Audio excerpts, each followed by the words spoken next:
Hey everybody, welcome to the Conscious Love Show. Whether you are single, you are in a relationship, or you're healing a broken heart, this show is here to inspire you, to remind you how beautiful, lovable, and amazing you truly are, and to give you the practical tools and insights to navigate from wherever you are right now to the loving relationship that you so deeply want to have. My name is Shane Kohler. I'm a certified transformational coach and trainer with over a decade experience helping people release their trauma and open their hearts to love. I've delivered seminars all over the world, coached thousands of people through my online platforms and programs, and every week I'm coming straight to you with the hottest insights and the best teachers around, bringing you powerful resources and profound conversations to heal your relationship with love, dating, and yourself.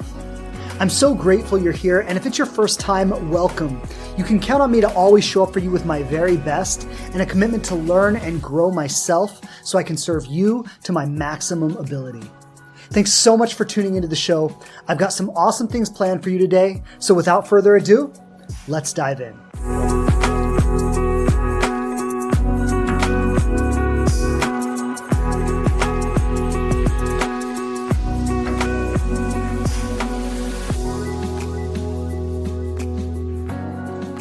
All right. Hello, everyone. Hello. Welcome back to the Conscious Love Show podcast. Shane Kohler on with you today. As always, pleasure to jump in here with you. Pleasure to be here. Looking forward to today's conversation. We're talking about why am I attracting this? When you thought you outgrew it, but the pattern shows up again.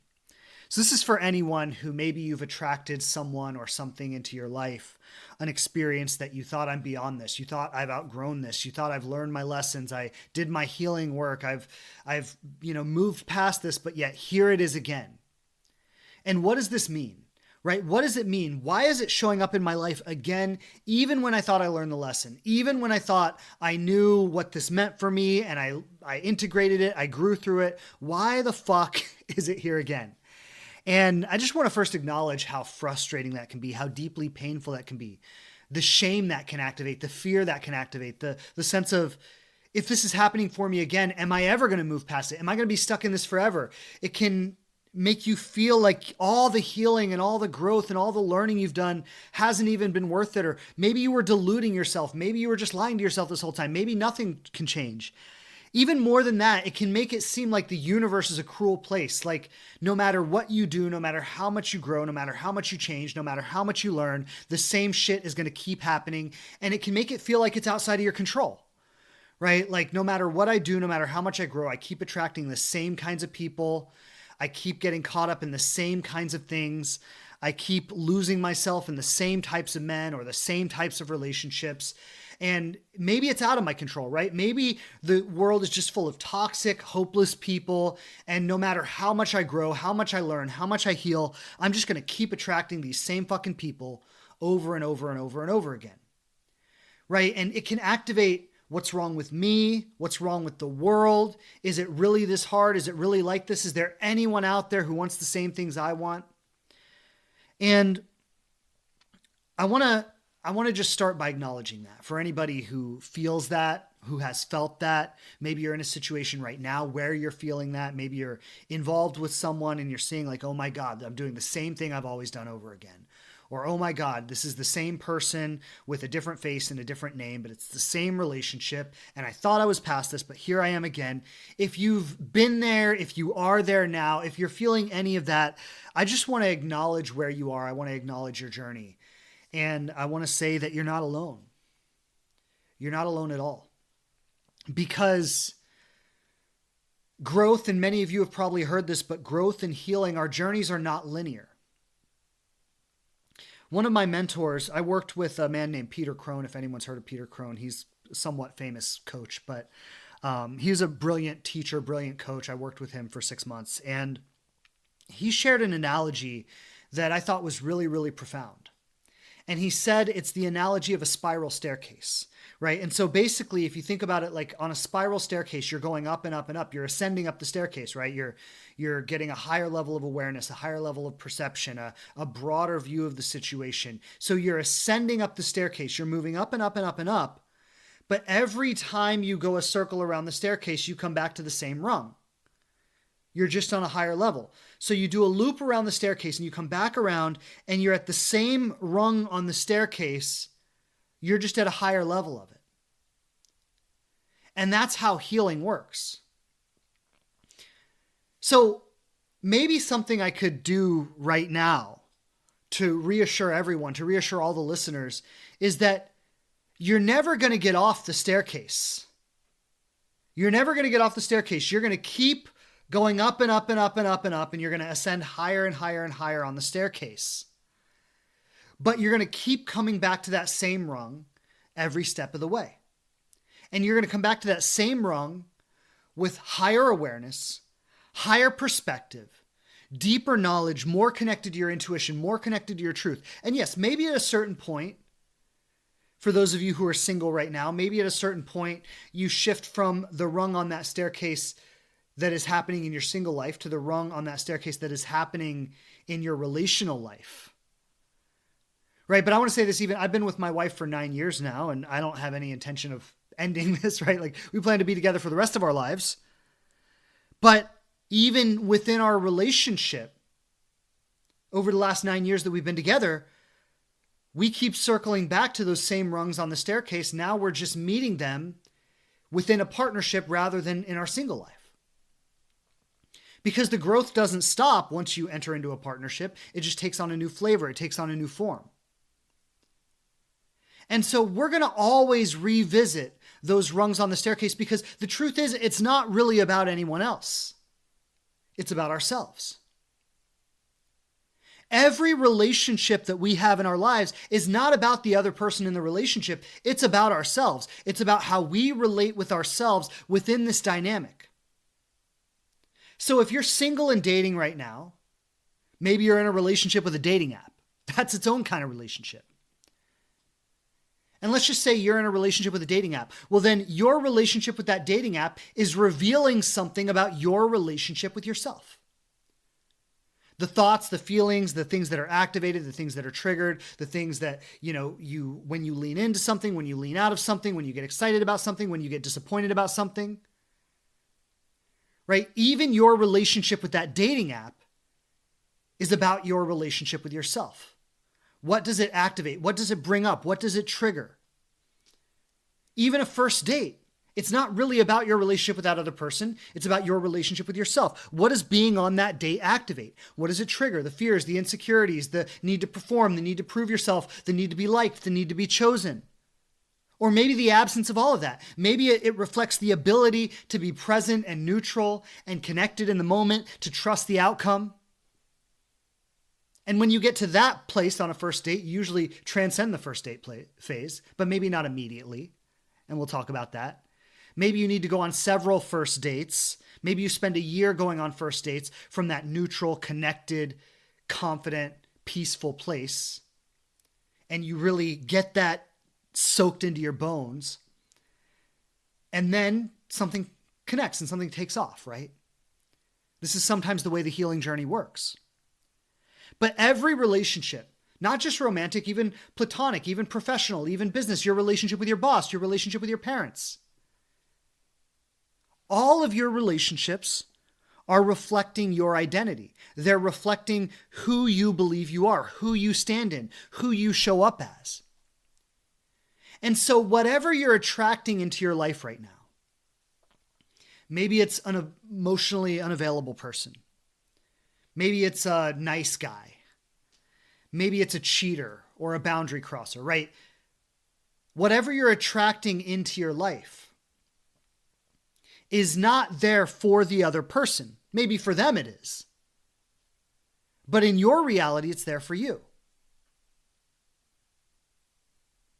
And the question that we want to ask ourselves in every relationship, in every life situation, is, what is this relationship catalyzing in me? What is it activating? What is it breaking up? What is it giving me the opportunity to learn through, to grow through, to work through, to embody? Maybe I think I've learned the lesson already and I'm angry that I have to learn it again, or that this person is showing up again. I've already learned this. Why is this still happening for me? And maybe the lesson there is surrender. Maybe the lesson there is to accept that the universe's timeline isn't necessarily the same as your timeline. Maybe it's learning to trust the process, to trust your process, to trust what you attract. But we're going to talk about all of this today. But first thing I want to say is that no matter what you're attracting into your life, if you've attracted another cheater or another disempowered nice guy or another project for you to work on, I want to say that no matter what you've attracted, it doesn't mean you're broken. It doesn't mean you're doing it wrong. It doesn't mean that you're not healed. It doesn't mean that the work you've done has been for nothing. And sometimes that's how we internalize it. So I want to give everybody permission as we enter today's conversation to let go of those harsh judgments, to let go of those fear-based self-criticisms around this. And whatever you've been attracting into your life, if you can meet it with an open heart, if you can meet it with curiosity, if you can meet it with a sense of emotional safety, if you can meet this person, this relationship, this situation without internalizing it on yourself in a negative way, without using it as a justification for see how broken I am, see how fucked up I am, see how nothing I've done has worked. If you can let all of that go and just meet it with an open-hearted curiosity, a willingness to look into the mirror that's being offered and say, what's being reflected here? You might even see that it's not your brokenness that's being reflected. It might be your wholeness that's being reflected. You might see something in this mirror that you couldn't see when you were viewing it through the lens of fear, when you were viewing it through the lens of judgment. And maybe this showed up in your life for that very reason, to teach you to stop viewing it through the lens of fear, to stop viewing it through the lens of judgment. So we got a lot to cover today, but let's go ahead and get into it. And I want to start by just naming some familiar patterns that I think a lot of you will relate to as you listen to this, right? So if you're asking yourself, I thought I outgrew this, but the pattern's showing up again. I just want to name some familiar patterns that probably everybody here will relate to on some level. First one I want to name is the emotionally unavailable man or the emotionally unavailable person. There are women who are emotionally unavailable too. But the person who, maybe it's hot out of the gate, maybe there's attraction, maybe there's chemistry, there's a sense of connection there. And then over a short period of time, they start to pull away, they start to withdraw, they start to close down, they start to become less available. And you might find yourself asking, I thought I healed this. I thought I healed my anxious attachment. I thought I healed this part of myself that chases unavailability. Why am I still drawn to someone who can't show up for me fully? And if that resonates for you, just curious who this resonates for, tap that heart a few times. I know I'm probably talking to a lot of people with this one. So if that resonates for you, just tap that heart a few times, curious to see who I'm talking to here. Another familiar pattern that we can often get caught up in is the project, right? The person that we need to fix, the person who... Project relationships are interesting because with project relationships, what we end up doing is we end up finding our security in how much someone else needs us. Isn't that an interesting dynamic? It's like if I find someone who's broken and needs to be fixed, and I can position myself as the person who can solve their problems, who can make them be the person they need to be. Now I have secured my place in their life. I have secured my belonging. I have secured my safety in this connection by being the one they need to fix them, to help them, to support them. That's an interesting dynamic. So you might find yourself asking, why am I still attracting people that I need to rescue? Why am I still attracting people that I need to save? Maybe another one is the control dynamic, right? Someone who tries to dominate, micromanage, or emotionally manipulate. Someone who is suffocating. And you might ask yourself, why am I still drawing in power plays instead of partnership? Why am I still drawing in someone who needs to control me rather than someone who can trust me? Here's a common one I see a lot. And a lot of times with the women I work with, it'll bounce between one or the two, right? So we have the disempowered nice guy, and then we kind of have the emotionally avoidant bad boy type. And a lot of times women will bounce between the two of them. And this disempowered nice guy is the one they feel like they should want, right? Oh, I should want a guy like this. I should want somebody like this, but I just don't. I just want something different. I want someone that sparks excitement and mystery and attraction and danger a little bit, right? And so a lot of times I'll find women who are, I'll work with women who find themselves caught in a pattern of, I attract these nice guys and these emotionally avoidant types. And the nice guys, I try to like them, but it never takes off. And then the bad boys or the emotionally avoidant types, I end up liking them, but it never goes anywhere because they're not ready for a relationship. And you might find yourself caught in that dynamic. Or maybe you find yourself attracting people who cheat, who are unfaithful, who have secrets, who have addictions. Maybe people who cross boundaries. People who don't respect when you say I have a boundary, they try to push that boundary. They try to walk all over it. Or maybe you attract people who ghost, right? Go on a few dates, they disappear. Or people who breadcrumb. People who just kind of string you along, giving you a little bit of attention here, a little bit of attention there, but never really being available for the kind of partnership you want to have. So I just want to name a few of these patterns here because these are super common. And especially on dating apps, especially in, the broad world, there's a lot of wounding out there. There's a lot of people who deeply fear intimacy. There's a lot of people who are deeply disconnected from themselves, let alone their ability to deeply connect with someone else.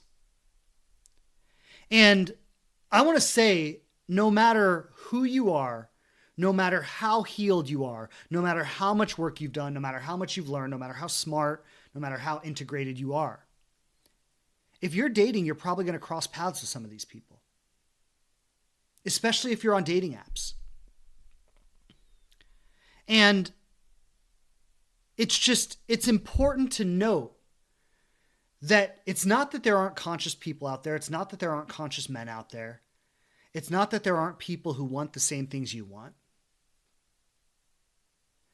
But it's that our world as a whole is deeply wounded. And I mean, this isn't new information. This isn't rocket science. Like, turn on the news for 5 minutes. I never turn on the news because I don't find it helpful or useful in any way. But if you want to do an experiment, turn on the news and just see how awful it is out there. And you don't even have to turn on the news. Scroll Instagram for 5 minutes. Scroll TikTok for 5 minutes. Social media and our media as a whole, our television, our internet, our social apps, like they're so good in so many ways. I couldn't be talking to you right now without it. And yet they are, let me just put it this way. We have the most brilliant people in the world designing these devices, our phones, our computers, our internet systems, our social media apps. We have the most brilliant people in the world designing these systems with a deep knowledge of human psychology and human chemistry with the sole intention of hijacking your nervous system. And dating apps are designed the same way. And so it's not even that people are bad. It's not even that, people are intentionally like toxic or emotionally avoidant, but we're swimming in a sea of people that are being disconnected from themselves on a daily basis every time they open Instagram, every time they open TikTok, every time they open their email, every time they get on a dating app. And it doesn't mean that there aren't people who are evolving or growing beyond this, who have boundaries with dating apps, who have boundaries with social media, who have boundaries in their life that allow them to be more of a whole and conscious human being. Of course, there are people like that. But when you're engaging on dating apps or when you're engaging in the world, you're going to encounter a lot of these people. And so if you've attracted any one of these 6 types that I just touched on, the emotionally unavailable person, the project person, the controlling person, the disempowered nice guy, the cheater or the boundary crosser, or the ghoster or the breadcrumber. If you've encountered any one of these people, and if you're a human with a heartbeat and breath in your lungs, you probably have. What I want to say is that that's not necessarily a reflection of you. It's a reflection of our world. It's a reflection of the deep disconnection that has maybe always been present in humanity. We've been warring since the beginning of time. I think humanity has always been a pretty disconnected species. But I think the disconnection is highlighted and exacerbated with the way our technology is right now, the way our media is, the way information is being fast fed to everyone in the world like that. So I say that to say that I want you to give yourself some grace. I want you to give yourself some patience and understand that attracting incompatible relationships, attracting people that don't vibe with you, that are not aligned with you, is not a failure. It's a part of the journey. And that's really, really important because, I truly think one of the most important things that leads to a conscious relationship, that leads to a deeply loving, committed, successful partnership, one of the most important things that a human being can develop within themselves to find conscious, committed love is emotional resilience. And that's not talked about enough. We don't talk about the emotional resilience it takes to date in today's world. And it takes a lot.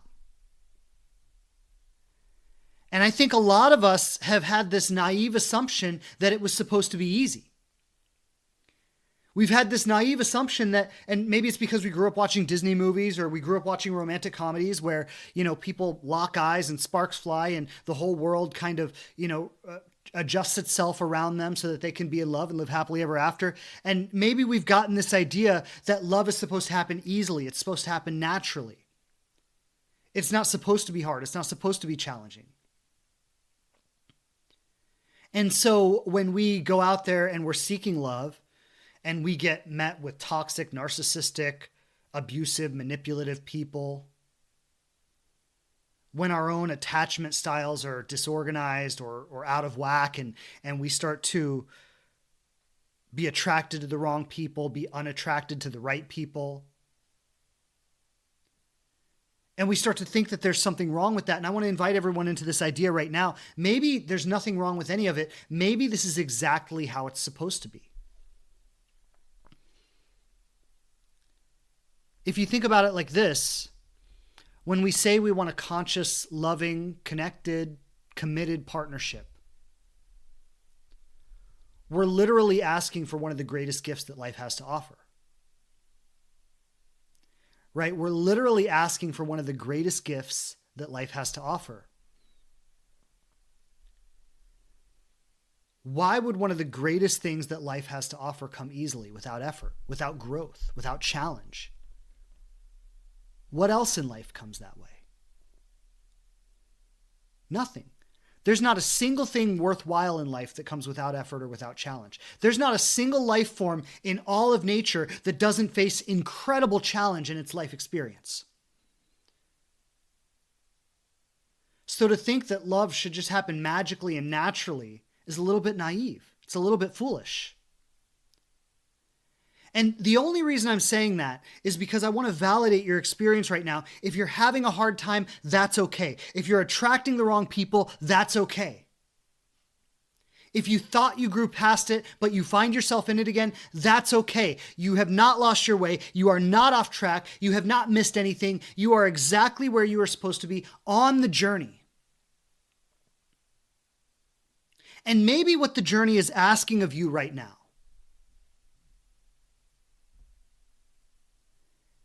is to have a little bit of humility.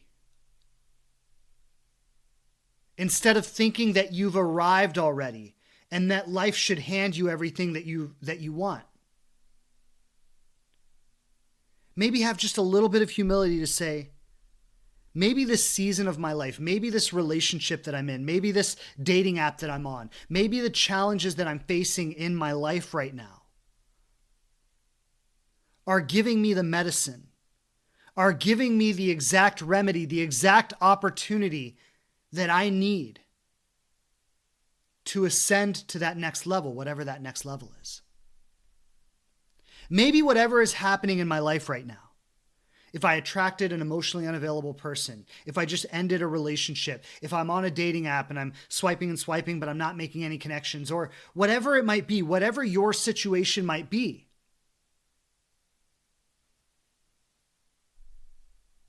what if the situation that you're facing right now is your medicine?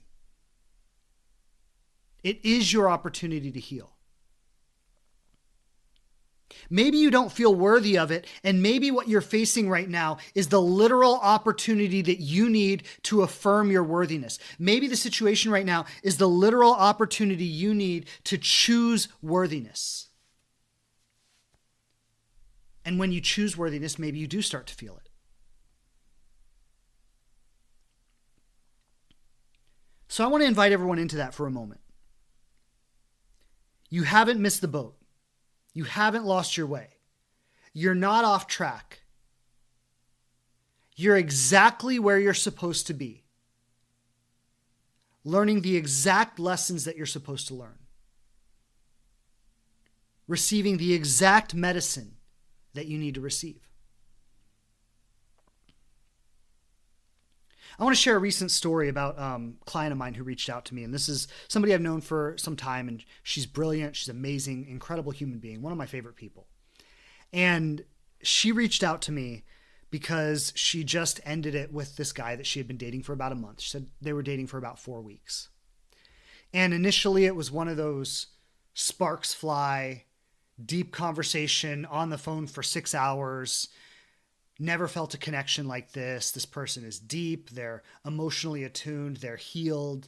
They've done the work. They talk about spirituality and all this stuff.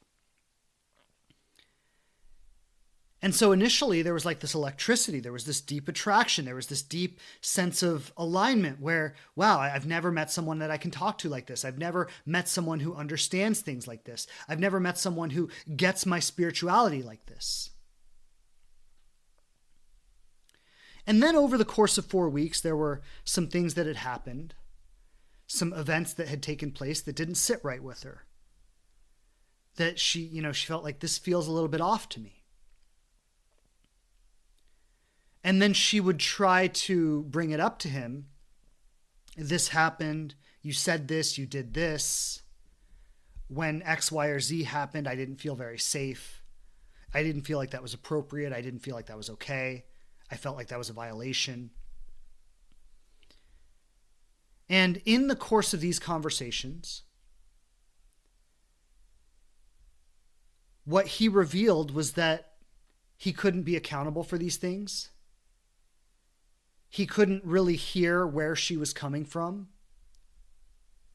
He couldn't hold that safe space like, oh, I see why you might have felt that way. I see how I participated with that. I never want you to feel that way. I won't do that again. Instead, maybe he got defensive. Instead, maybe he turned it around on her. Well, this is about your wounds. This is about your avoidance. This is about your inability to heal. And she gave him a few chances. It wasn't like, she cut him off instantly. She gave him a few chances. She kept an open mind. She kept an open heart. She tried to work things out. She tried to have intelligent, emotionally mature conversations about these things. And after several instances, when she felt like she was consistently not being heard, when he was consistently deflecting accountability, when he was consistently turning the conversation around on her, when he was consistently making her the problem.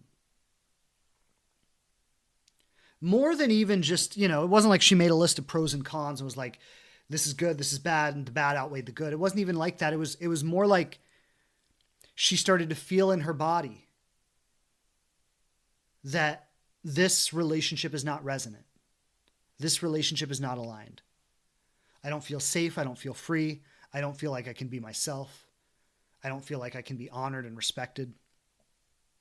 And so she ended it with him. She cut it off with him after 4 weeks. And then she reached out to me, and this is when I ended up meeting with her, and she reached out to me and we had a conversation.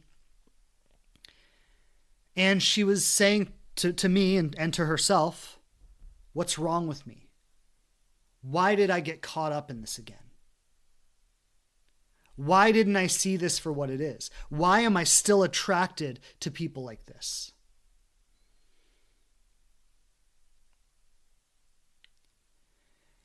And it was so interesting because she did everything perfect, but still walked away judging and beating herself up for it. And what I said to her when we spoke is that this relationship isn't about your boundaries. It's not about your discernment. It's not about your inability to trust your intuition. It's not about your inability to communicate. It's not about your inability to walk away. You did all those things and you did them perfectly. This relationship is revealing to you your own lack of trust in what you've already learned. It's revealing to you the fact that you can do it perfectly and still walk away beating yourself up. You can do it perfectly and still walk away feeling like you did it wrong. And I want to name this for everyone because this is maybe the most insidious thing. To think that we've failed by being attracted to another human being. To think that we've failed by entertaining a connection that seemed promising.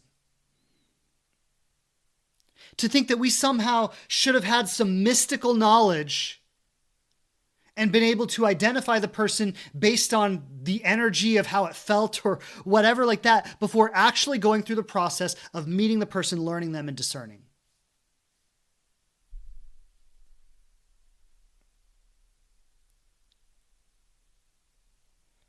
This is where we've got to give ourselves grace. She asked me, she said, why did I develop feelings for a person like this again? And I said, because you're an open-hearted human being. Because you met someone that you could sit and have a fulfilling conversation with for 6 hours. Because you're spiritually minded and you met someone else who is spiritually minded. Because you're open-minded and open-hearted and you're not quick to cut people off. Because when there's something that seems to have promise, you want to give that thing an honest chance to prove itself without walking away too early. Those aren't faults. Those aren't failures. Those are assets. Those are the exact skills that we need to be ready for a conscious relationship when it arrives.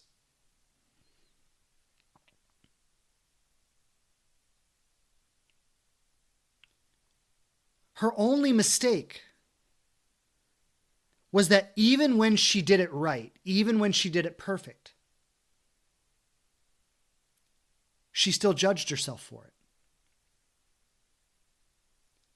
And maybe that's what this relationship came into her life to demonstrate. How am I still invalidating myself? No matter what happens. How am I still turning it around on myself and beating myself up for it?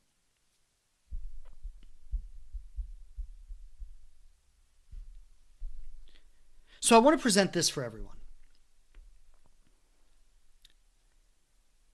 Forget about who you attract and start paying attention to who you're attracted to. You see, this is the key. Who you attract is only half the story. But who you entertain, who you engage with, who you excuse, who you enmesh with. That's where the pattern lives.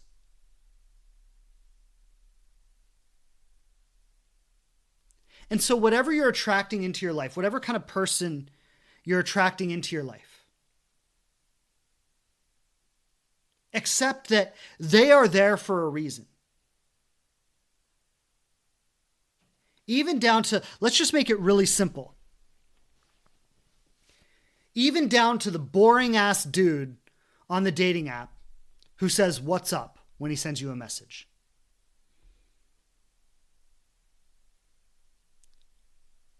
You could say you attracted that. So there's some boring ass dude on a dating app who sends you "What's up?" Or maybe it's the person on the dating app who wants to be a pen pal but will never ask you out. It's not about the fact that you attracted this. It's about how you choose to engage with it. What does it bring up in you? Maybe you go, oh my God, these fucking idiots. Like, why do I have to deal with this shit? Understandable way to feel about it. But what's the wound that's being triggered underneath that? I was talking to a client of mine in one of my programs the other night, and she was talking about this dating app experience where just, people pen paling and people just being, maybe scammers or whatever. All the drama that she would encounter on a dating app. And I said to her, I get spam calls all the time. Probably 15, 20 times a day, I get spam calls to my phone, spam text messages. I don't have any energy on it. I don't get mad every time I get a spam call or a spam text message. I just ignore it, delete it, move on with my day. It literally means nothing to me. There's no emotional charge.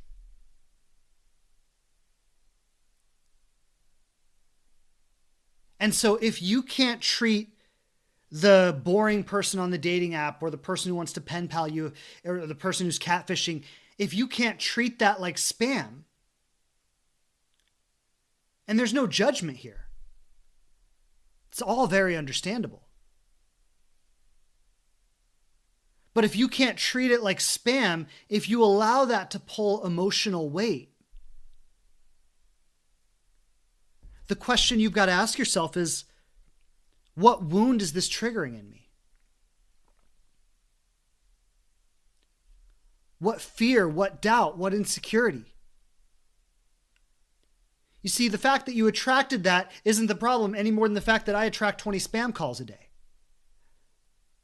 We attract all kinds of things in our life, but how do we engage with it? How do we relate with it? How do we enmesh with it? That's what reveals where the lesson is. What is the experience, the interaction reflecting back to us? What is it inviting us to look at within ourselves? Because this is what I want you to see.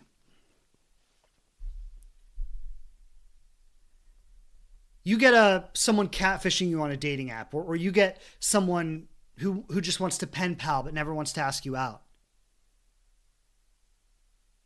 And you start allowing energy to build around that.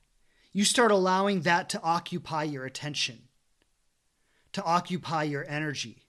You start dramatizing that. You start creating chaos around it. You start getting wrapped up into it, and you fuel it with judgment and fire and pain and angst.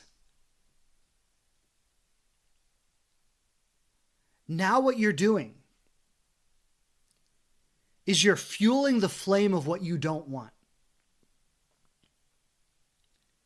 You're fueling the fire of what you don't want. And if we want to talk about law of attraction for a minute, what you give your energy to is what you're going to receive more of. I want to address this comment. Queen Isabel says, we all want to be heard, seen, and accepted. Absolutely. Absolutely. And I love that you're saying this, because what you're saying is that when we get these bullshit messages on dating apps, we don't feel seen, heard, and accepted. You're right. And so the question becomes, do I allow the places where I'm not seen and I'm not heard and I'm not accepted, do I allow those places, those pockets in my life to occupy my energy? Do I give more attention? Do I invest more in that? Or do I reserve my energy? Do I reserve my attention? Do I reserve my passion and my fire for the people, places, and things where I will be heard, seen, and accepted? Now, I can get on board with it. Like I can go there and say, like, I get it. It can piss you off. It's frustrating. It's annoying. Why are these fucking people wasting my time? I can get on board with you. I can validate that 100%. But then what happens when we start to validate that too much, when we start to be too permissive about that kind of energy in our lives? We start to put ourselves in the role of helpless victim at the mercy of these other people and these other things that are coming into my life, rather than recognizing that I am the curator of my experience. I am the one who chooses where I invest my energy. I am the one who chooses who gets my time, who gets my attention, who gets my passion. And if you're giving all your time and your attention and your passion to the things that don't uplift you, don't support you, don't heal you,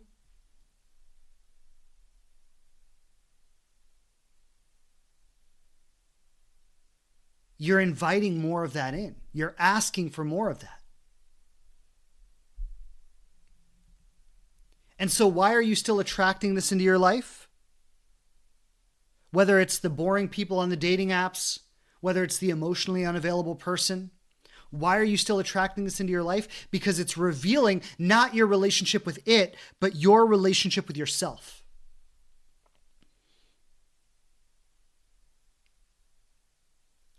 This is subtle, but I want to name it for everyone. When you allow that person, that place, that thing, that relationship, that date you went on, when you allow these things that offer you nothing to absorb your energy, there's a subtle message underneath that that says, I don't love myself enough to offer myself peace. And that's the thing we sometimes don't want to look at.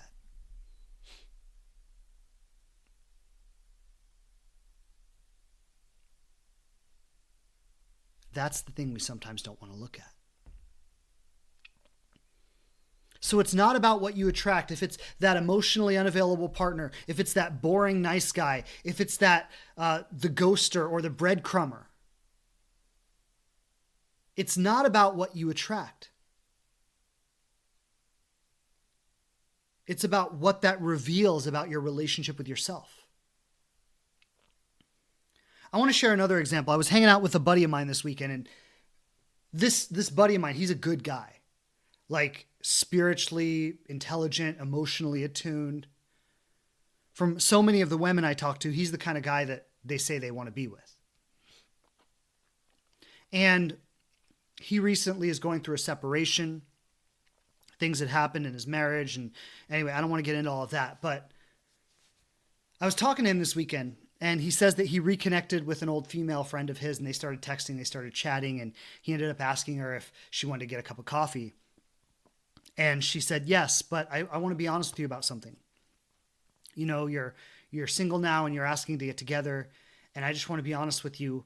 I'm hung up on somebody that I can't have. And I'm not emotionally available right now. I like that she owned it, right? It was nice that she was honest about it.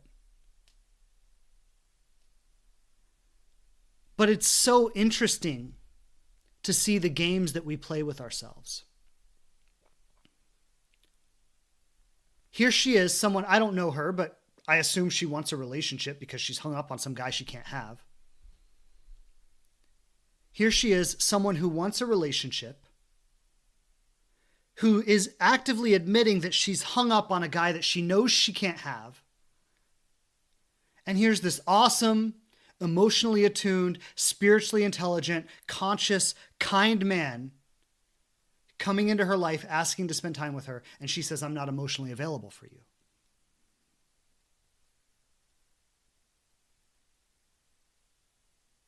Now, I'm not coaching her, and it's not my job to take her inventory, but I'm just looking at the patterns that we play out.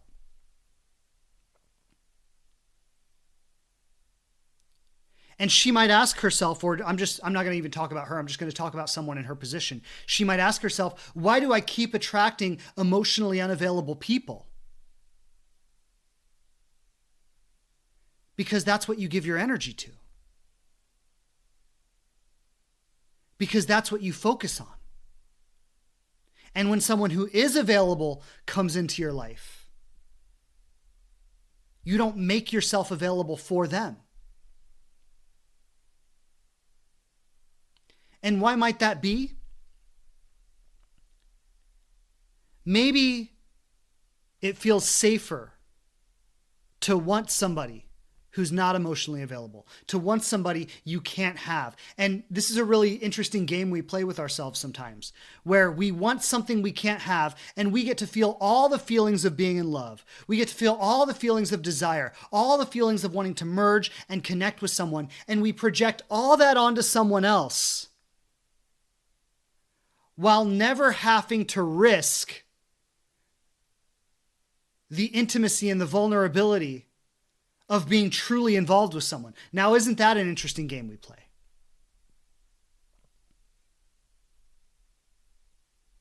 Isn't that an interesting game? Because being truly intimate with someone requires a lot of risk.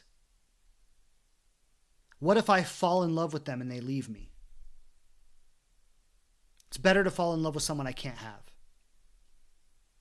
At least then I'm in control of what happens. I've already decided I'll never have it, therefore I never have to lose it. Therefore, I never have to be truly intimate with the person. Therefore, I never have to be truly vulnerable with the person.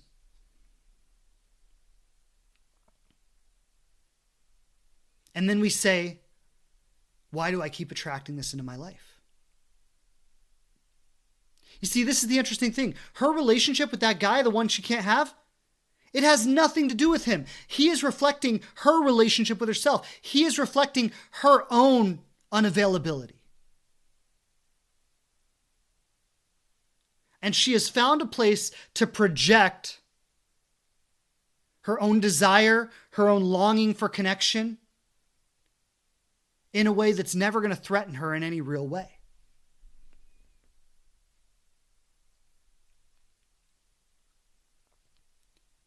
And these are the games that we play with ourselves.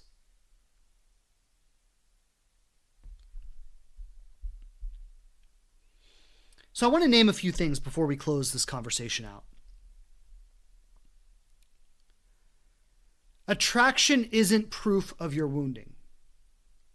It's an opportunity to practice your healing.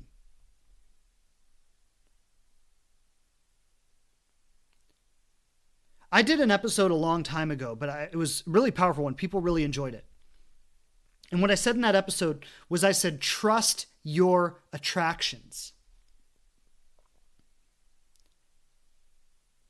So this is what I mean by that. A lot of us say, I'm attracted to toxic people and I need to learn to be attracted to healthy people. Scratch that. Be attracted to the people you're attracted to, but be conscious about those attractions. So what do I mean by that? I mean, if you're attracted to a toxic person, be attracted to a toxic person. Engage in that relationship. But do it without lying to yourself about it. A lot of times we try to get free of our patterns by forcing ourselves to be something that we're not yet. So scratch that. Stop trying to pretend that you're more enlightened than you are. Stop trying to be something other than what you're being right now. Start being fully where you are right now and tell yourself the truth about it. I'm attracted to someone I can't have, putting them up on the pedestal, imagining how wonderful they are, imagining how great it could be if we would be together. And I'm doing that strategically because it's safer than being vulnerable with someone else.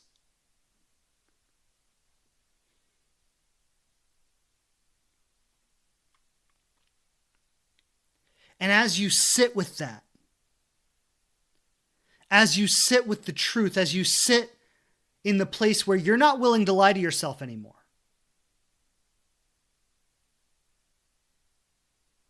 what starts to happen is you start to stop believing the lie.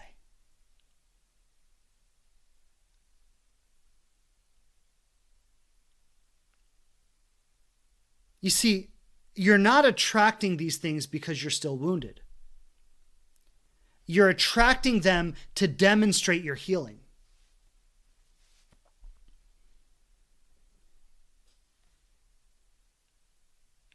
Every situation that comes into your life is there so you can more embody your truth. I see someone says, the theory is easy, the practice is hard. I'm going to lovingly say this. So what? Does it being hard mean it shouldn't be done? Does it being hard mean that it's not worth the effort? Does it being hard mean you shouldn't work towards it? What does it matter if it's hard? You know what else is hard? Spending your whole life longing for something you can't have. Spending your whole life repeating patterns that just hurt you over and over and over and over again. That's hard too. How about this? How about life is hard? How about love is hard? So pick your hard. Do you want the hard that leads to something real, something meaningful? Or do you want the hard that perpetuates the same painful patterns over and over and over again? That keeps you comfortable but unfulfilled?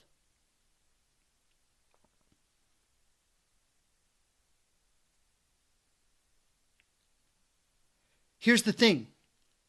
You're not attracting the wrong people. You're attracting the right people that are giving you the real life opportunity to practice your healing. That's the whole point of this. You can't attract the wrong people. You attract the people that are perfectly reflecting your next opportunity for growth. And now the choice is, do I name the opportunity?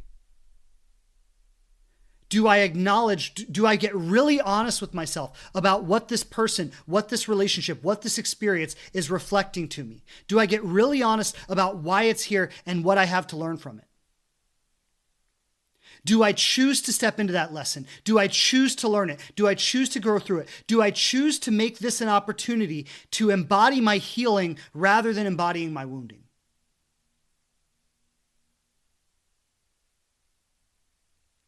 That's the opportunity that's here.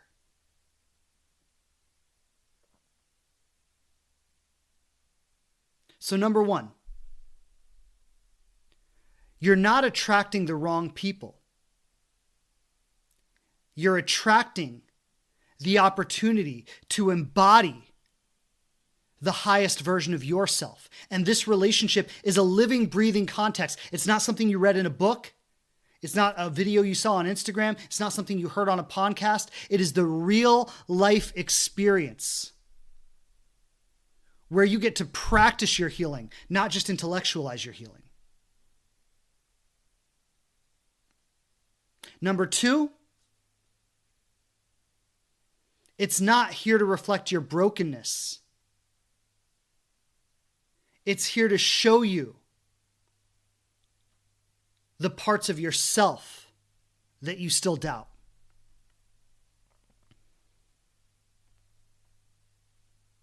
Going back to my client that I shared about earlier, the one who did everything right, but still left doubting herself, but still left beating herself up.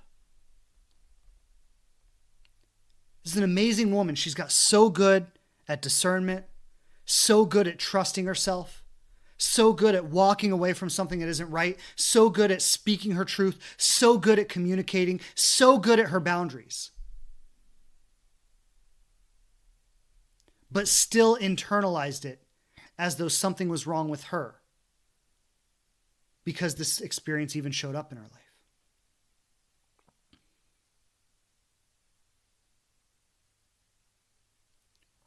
She's gotten really good at embodying her truth in relationship with someone, but maybe the deeper level is embodying it within herself. It's okay that I've attracted a relationship in my life that didn't work out. I did a good thing by naming it, by owning it, by facing it, by being honest about it, by creating the boundary, by walking away. I know on the deepest levels that I can trust myself because I just proved it. That's not a loss. That's a win.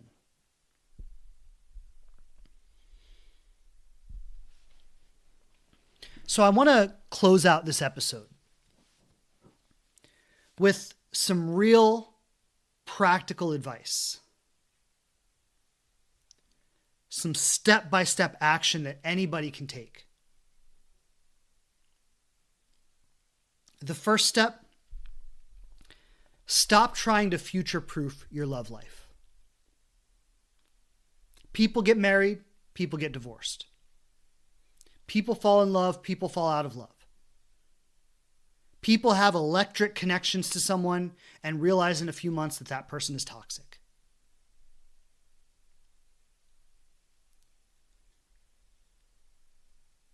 A healed person is not trying to be 10 steps ahead in any given relationship.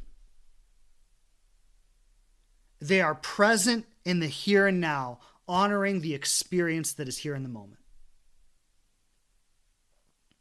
The question is, how does this relationship make you feel now? Can you be honest with this person?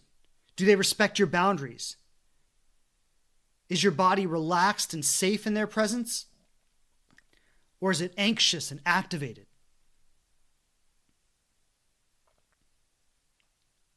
Stop trying to be 10 steps ahead. Stop trying to know how every relationship is going to work out. Stop judging if a relationship works out or not as a good or a bad result.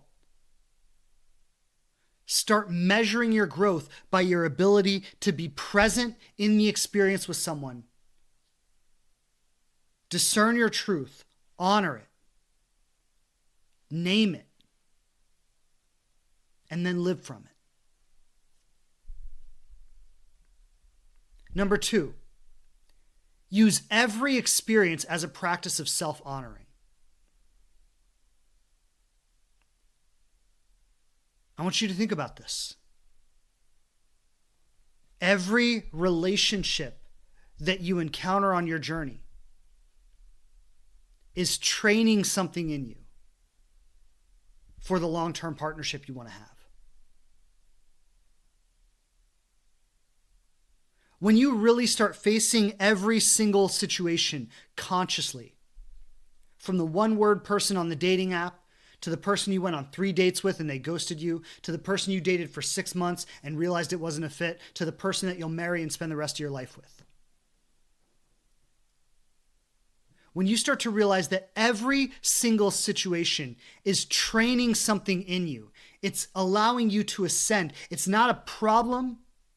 It's not a mistake. It's an opportunity. An opportunity to become more of yourself, more fully. And you start approaching every situation like that, you will never have a bad relationship ever again.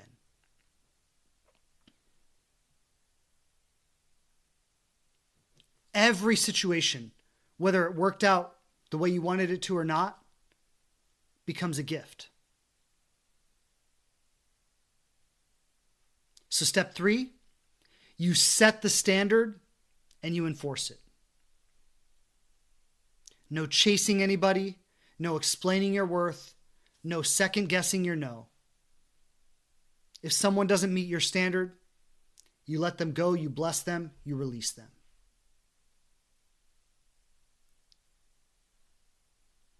You start to practice consciously letting go without internalizing it on yourself, without judgment, without saying it was wrong, without saying it was a mistake, without going, oh my God, why is this still happening to me?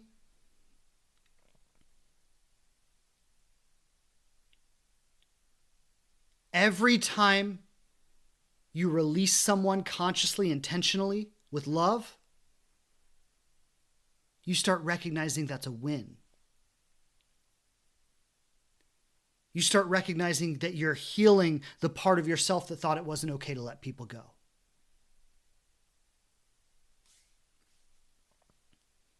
And number 4, maybe the most important one. You make peace with not yet without collapsing into never. This one is almost spiritual. It's counterintuitive on an ego level. Because your ego just wants what it wants right now. It wants safety, it wants security, it wants attention, it wants validation, it wants love. And when you walk away from a relationship, on some level, you're sacrificing everything the ego wants. The ego would want to stay engaging with that relationship to try to get more of it. So you make peace with not yet without collapsing into never. And when you can start to operate from a higher place with all of this, a very interesting thing will happen. You walk away from a relationship and it doesn't feel like a failure, it feels like a win. You don't feel less secure in yourself, you feel more secure in yourself. You don't feel less hopeful, you feel more hopeful. Every time you let something go, you start to feel the certainty in your body that you're closer than ever to what you wanted to be, to who you wanted to be with.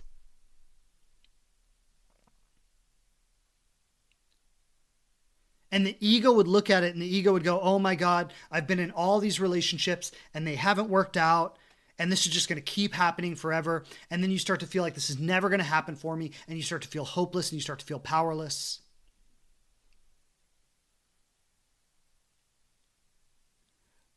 But when you can start to do this from an intuitive place, from a place where you're being guided not by the ego, but by your higher self, that's when something speaks to you from inside your soul. And it's like you're doing amazing. You're perfectly on your path. You're exactly where you're supposed to be. You're making the exact right decisions. You're closer than you've ever been.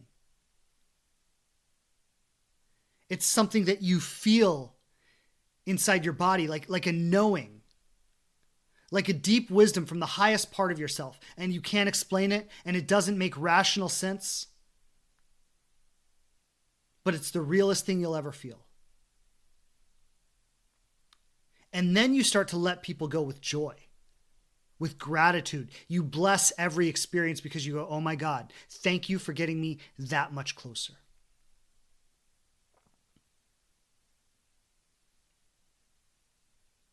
I want to share one quick story around this, and then I'll open up for some questions. And this is actually the story of how I met my wife. So I was in this 6-month relationship with this woman who she wanted an open relationship or something like that. I don't even think you could call it a relationship. It was we'll see each other every once in a while. But I really wanted to be with her at the time, which looking back, it's kind of funny. Like I'm sure a lot of you relate to this. Like you look back at somebody you really wanted to be with at the time And now you look back at it and you go like, oh my God, what was I even thinking? It's kind of like that, right? Like my idea of what I could have was so small in comparison to what I have now with my wife. And I wanted it so badly. Isn't that insane? Like, it just shows how little we actually know. But at the time, I really, really wanted to be with this woman. And she wanted to have an open relationship. And she was dating another guy. And I was like, okay, like, I'm cool with that. Like, whatever you want. And so I was trying to go along with this. And it was really chaotic. Like, we would see each other. We'd spend a weekend together. I wouldn't hear from her for like a month. She wouldn't call me back. She wouldn't answer my calls. And then she would reach out and be like, hey, you want to watch a movie tonight? And it was like really hot and cold. And then I'd be like, well, you know, if we're going to have an open relationship, I'm okay with that. But I'd still like to have a relationship, right? Like, can we talk and can we like spend time together on a regular basis? And she'd be like, yeah. And then she wouldn't do it, right? And then she switched back and be like, maybe we shouldn't have a relationship. Maybe we should just be casual. It's like this woman put me through the ringer, okay? For 6 months I did this. And I really, really liked her. I really, really wanted to be with her. And she came over to my house one night. She stayed the night. We sat up talking all night. And she ended up telling me, like, I'm not really attracted to you. I don't really want anything with you. I don't really want to be with you. I don't, she's like, I love you as a person. And I love you as a friend, but I don't want to be romantic. I don't want to be sexual. This is after we had a romantic relationship for 6 months, right? And so it's like all of this. And I think I had reached a breaking point at this time, where I was just like done. And I said, you know what? You're right. Like this is not a fit. It's been wonderful getting to know you. Thank you for everything that you developed inside of me. And like she left my house that morning. I let her go. I was like, God bless. She left and I felt grateful. She left and I sat back and reflected like, oh my God, how much did I grow over the last 6 months? In terms of my patience, in terms of my ability to self-regulate, in terms of my emotional resilience. I took that relationship as far as it needed to go until I knew I was done, until I had integrated all the wisdom that relationship had to offer. And then I said, God bless you. Thank you for everything. Go in peace. I hope you find everything you're looking for. And then she left, and that morning I was sitting on my couch and I got invited to a brunch with some friends that morning. And I can't really explain it. I was a little sad that it had ended, and I was a little, just kind of had been drugged through the mud for the last 6 months. It was intense. And I was feeling maybe the grief or the sadness around that. But I also felt something else.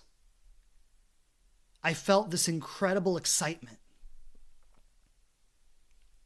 Like I knew in that moment that I was closer than I had ever been to finding everything I wanted. And so I got invited to that brunch with some friends that morning, and I went, and my wife was there. She wasn't my wife then. She was just a casual acquaintance. And we sat next to each other at brunch, and we got to talking. We ended up spending the whole weekend together. We've talked every day since. 2 years after that, we got married. Maybe 3 years, something like that.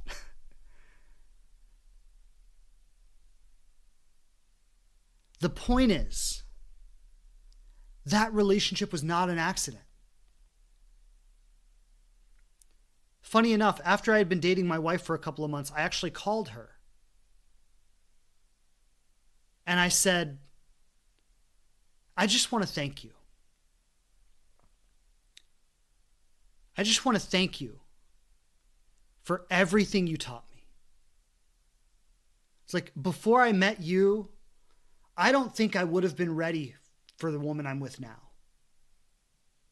Like if I had met her before I met you, I think I probably would have sabotaged it, because everything I learned and grew into over the 6 months that you and I were together is exactly what I needed to be the person that I needed to be to show up in this relationship. I was like, thank you for everything.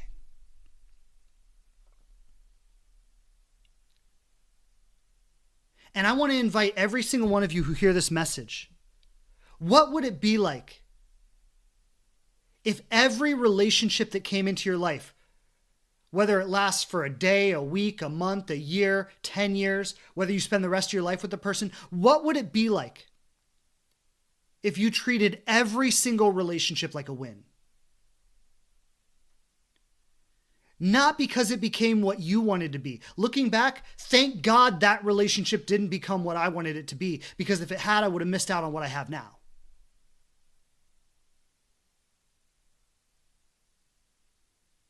But what if every relationship is a win, not because it became what you wanted it to be, but because it was an opportunity where you stood in and honored and expressed your truth? It was a context, an environment where you became more of yourself. By the way, my wife's on today. She commented, we got married 4 years later. So I think we got engaged 2 years later. That's what it was. But the point is, you haven't lost your way. You're not off track. You're not missing anything. You're not getting it wrong.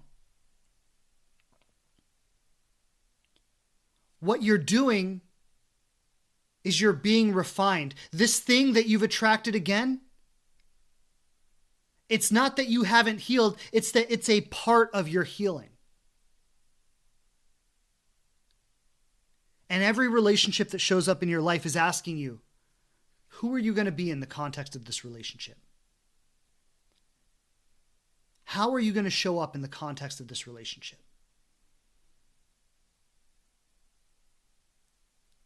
And sometimes it only takes one powerful experience to completely reshape your identity. And the very next day you walk out and you meet the person, the love of your life.